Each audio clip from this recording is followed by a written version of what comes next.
नमस्कार मित्रांनो. चैत्र नवरात्र हा अत्यंत पवित्र आणि शक्तीची उपासना करण्याचा काळ आहे. या 9 दिवसांमध्ये आदिशक्तीच्या 9 स्वरूपांची पूजा केली जाते. प्रत्येक दिवसाला विशेष महत्त्व आहे आणि प्रत्येक देवी आपल्या जीवनातील वेगवेगळ्या शक्तींची जाणीव करून देत असते. त्यामुळेच आपण आजच्या व्हिडिओमध्ये चैत्र नवरात्रीतील पहिल्या 3 दिवसांचे महत्त्व काय आहे, तर हे आपण जाणून घेणार आहोत. म्हणजेच पहिल्या 3 दिवस शैलपुत्री, ब्रह्मचारिणी आणि चंद्रघंटा या देवींची पूजा केली जाते आणि या देवींचा महिमा सविस्तर या व्हिडिओमध्ये आपण जाणून घेणार आहोत. त्यासाठी व्हिडिओ शेवटपर्यंत बघा आणि चॅनलवर नवीन असाल तर सबस्क्राईब करायला विसरू नका. नवरात्रीचा पहिला दिवस शैलपुत्री देवीची पूजा केली जाते. चैत्र नवरात्रीचा पहिला दिवस शैलपुत्री देवीला समर्पित असतो. शैलपुत्री म्हणजे काय? शैल म्हणजे पर्वत आणि पुत्री म्हणजे कन्या.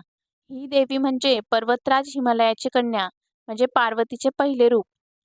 शैलपुत्री देवी नंदी बैलावर आरूढ असतात. म्हणजे शैलपुत्री देवीचे वाहन जे आहे तर ते नंदी बैल आहेत आणि त्यांच्या एका हातात त्रिशूल आणि दुसऱ्या हातात कमळ असते. हा दिवस स्थैर्य, शक्ती आणि आत्मविश्वासाचा प्रारंभ दर्शवतो. जीवनात मजबूत पाया तयार करण्यासाठी या देवीची उपासना केली जात असते. शैलपुत्री देवी मूलाधार चक्राशी संबंधित आहे. म्हणजेच जीवनाची सुरुवात, स्थिरता आणि ऊर्जा यांचा स्रोत आहे. नवरात्रीचा पहिला दिवस शैलपुत्री देवीला समर्पित आहे आणि शैलपुत्री देवीची कथा तिच्या मागील जन्मापासून सुरू होते. पूर्वजन्मात सती माता म्हणून जन्माला आली होती. सती ही राजा दक्ष यांची कन्या आणि भगवान शिवांची पत्नी होती. पण राजा दक्ष यांना भगवान शिव अजिबात आवडत नव्हते. एकदा दक्ष राजाने एका मोठा यज्ञ आयोजित केला होता, पण त्यांनी शिव आणि सतीला आमंत्रण दिले नाही. तरीही सती त्या यज्ञाला गेली, पण तिथे तिचा आणि शिवांचा अपमान झाला. आपल्या पतीचा अपमान सहन न झाल्यामुळे सतीने यज्ञकुंडात उडी घेऊन आपले प्राण त्याग केले होते आणि ही घटना भगवान शिवांसाठी अत्यंत दुःखदायक होती. यानंतर सतीने हिमालयाच्या घरी पुन्हा जन्म घेतला आणि ती पार्वती म्हणून ओळखली जाऊ लागली. हाच तिचा रूप म्हणजेच शैलपुत्री देवी. आणि शैलपुत्री देवी ही नंदी बैलावर स्वार असते आणि तिच्या हातात त्रिशूल व कमळ असते. ही देवी मूलाधार चक्राचे प्रतीक आहे, म्हणजेच जीवनाचा पाया.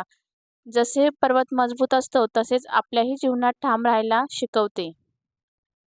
नवरात्रीचा दुसरा दिवस ब्रह्मचारिणी देवीची पूजा केली जाते.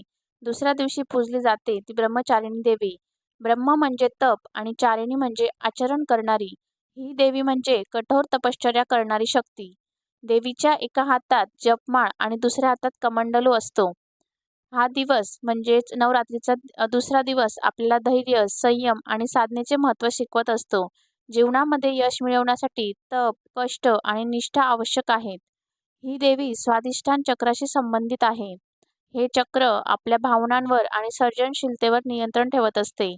भगवान शिवाला पती म्हणून मिळवण्यासाठी पार्वतीने हजारो वर्ष कठोर तप केले होते. त्यावेळी ही ब्रह्मचारिणी म्हणून ओळखली गेली. माता पार्वतीने भगवान शिवांना पती म्हणून मिळवण्यासाठी कठोर तपश्चर्या केली होती.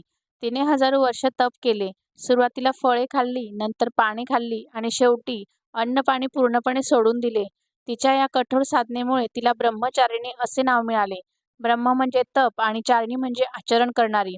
तिच्या या अढळ शक्ती आणि अढळ भक्तीमुळे शेवटी भगवान शिव प्रसन्न झाले आणि तिला पत्नी म्हणून स्वीकारले. तर यश मिळवण्यासाठी संयम आणि मेहनत अत्यंत आवश्यक आहे आणि दुसऱ्या दिवसाची शिकवण आपल्याला हीच मिळते की कष्ट केल्याशिवाय कोणतेही फळ मिळत नाही. नवरात्रीचा तिसरा दिवस. तिसऱ्या दिवशी पूजली जाते चंद्रघंटा देवी. चंद्रघंटा देवीच्या मस्तकावर अर्धचंद्रघंटेसारखा दिसतो, म्हणूनच नाव आहे चंद्रघंटा. ही देवी सिंहावर आरूढ असते. तिच्या 10 हातात विविध शस्त्रे असतात. हा दिवस म्हणजे नवरात्रीचा तिसरा दिवस धैर्य, शौर्य आणि नकारात्मक शक्तींवर विजय मिळवण्याचे प्रतीक आहे. ही देवी मणिपूर चक्राशी संबंधित आहे, जे आत्मबल आणि निर्णय क्षमता वाढवते. देवीने असुरांचा नाश करून भक्तांचे रक्षण केले. तिच्या घंटानादाने वाईट शक्ती दूर पळतात. त्यामुळेच हा दिवस भीतीवर विजय मिळवण्याचा आणि आत्मविश्वास वाढवण्याचा दिवस आहे. पौराणिक कथेनुसार भगवान शिवांसोबत विवाह झाल्यानंतर पार्वती मातेने एक शक्तिशाली आणि योद्धा रूप धारण केले होते, ते म्हणजे चंद्रघंटा. तिच्या कपाळावर अर्धचंद्र आहे, जो घंटेसारखा दिसतो, म्हणून तिला चंद्रघंटा म्हणतात. ती सिंहावर स्वार असते आणि तिच्या 10 हातात विविध शस्त्रे असतात. एका असुरांनी देवतांना त्रास देणे सुरू केले होते, तेव्हा देवीने युद्धाचे रूप घेतले आणि असुरांशी भयंकर युद्ध केले होते. तिच्या घंटानादामुळे असुर घाबरले आणि त्यांचा नाश झाला होता. ही देवी मणिपूर चक्राशी संबंधित आहे, म्हणजेच आत्मविश्वास आणि शक्तीचे केंद्र आहे. तर या तिसऱ्या दिवसातून आपण जीवनाचा एकच धडा शिकतो, तो म्हणजे भीतीवर मात करा आणि संकटांना धैर्याने सामोरे जा. तर मित्रांनो, नवरात्रीचे पहिले 3 दिवस आपल्याला काही ना काही शिकवून जात असतात.